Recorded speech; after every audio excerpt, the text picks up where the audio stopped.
Okay, 1, 2, get it ready.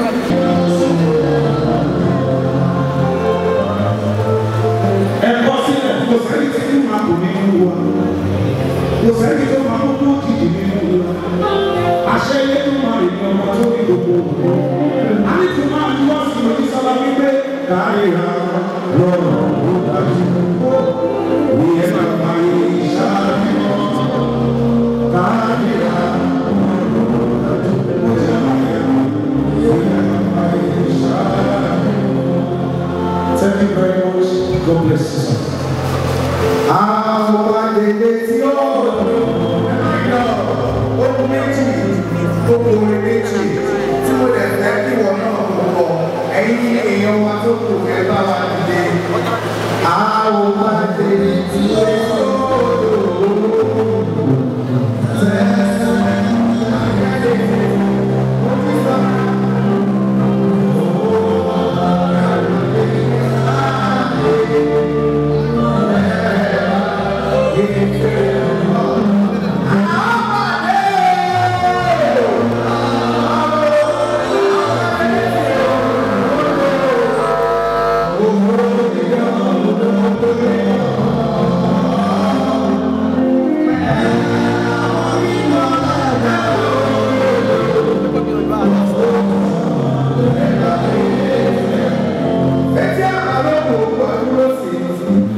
Thank you. We love you. Thank you. Thank you. Our destiny shall not be aborted. Please, we notice that you've been watching our videos without subscribing. We need you to subscribe and comment on our videos. Let's know what you think. Most importantly, please subscribe now. Visit boa.com for the latest entertainment news.